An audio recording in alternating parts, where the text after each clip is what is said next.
ડભોઈ નગરમાં વર્ષોથી પીવાના પાણીની સમસ્યા ઉદ્ભવતી હતી। ભાજપ શાસિત પાલિકામાં પાલિકા પ્રમુખ બિરેન શાહ અને ધારાસભ્ય શૈલેષ મહેતાના અથાગ પ્રયત્નોને પગલે હવે ડભોઈ નગરમાં પીવાના પાણીની સમસ્યા હલ કરવાના હેતુથી નવીન પ્રોજેક્ટ હાથ ધરવામાં આવ્યા છે। ત્યારે આજે વધુ અમૃત 2.2 અંતર્ગત વોટર સપ્લાય સ્કીમમાં વૃદ્ધિ અર્થે નગરમાં જનતાનગર વિસ્તારમાં ₹16 કરોડ 25 લાખના ખર્ચે વોટર સપ્લાય સ્કીમ અંતર્ગત પંપ, પાઇપલાઇન, નવીન ટાંકી સહિતના કામોનું આજે ધારાસભ્ય શૈલેષ મહેતાના વરદ હસ્તે ખાતમુહૂર્ત કરવામાં આવ્યું હતું।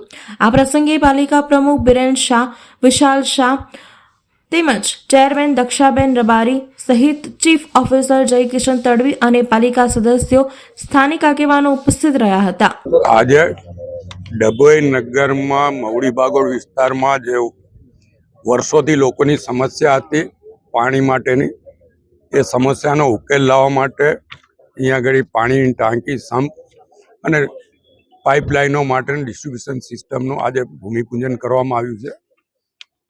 મવડી બાગોળ વિસ્તારમાં લગભગ ₹2.5 કરોડ ખર્ચે આ કામગીરી થશે અને સંપૂર્ણ દર્ભાવતી નગર એટલે ડભોઈ નગરમાં પાણીના ટાંકીઓ, સંપ અને ડિસ્ટ્રીબ્યુશન સિસ્ટમ માટે 16 કરોડ ને 25 લાખ રૂપિયાનો અંદાજે કામગીરી હાથ પર લેવામાં આવી છે।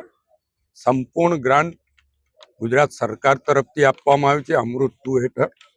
એટલે કે સરકારે પહેલીવાર ડભોઈ નગરપાલિકાને 16 કરોડ 25 લાખ રૂપિયા પાણીની સમસ્યા ડભોઈ નગરમાંથી ઉકલે એના માટે ફાળવ્યા છે। આ બધી જ કામગીરી થયા પછી ડભોઈ નગરની ખાસ કરીને બહેનો માટે આ સમસ્યા બહુ ઉદ્ભવે છે અને કાયમ એ લોકો પાણીની બૂમો પાડતા હોય છે, એમાંથી બધાને મુક્તિ મળશે। હું તમામ નગરજનોને અભિનંદન આપું છું, ખાસ કરીને ડભોઈ નગરની બહેનોને અભિનંદન આપીશ કે એમને જે લાગણી ને માંગણી સરકારે મંજૂર રાખી છે અને 16 કરોડ 25 લાખ રૂપિયા પાણી ડિસ્ટ્રીબ્યુશન માટે નગરપાલિકાને ફાળવ્યા છે।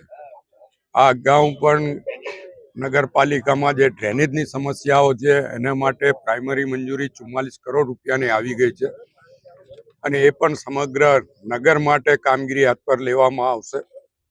એટલે કે લગભગ 60 કરોડ રૂપિયા ફક્ત પાણી અને ડ્રેનેજ માટે સરકાર તરફથી નગરપાલિકાને ફાળવવામાં આવ્યા છે।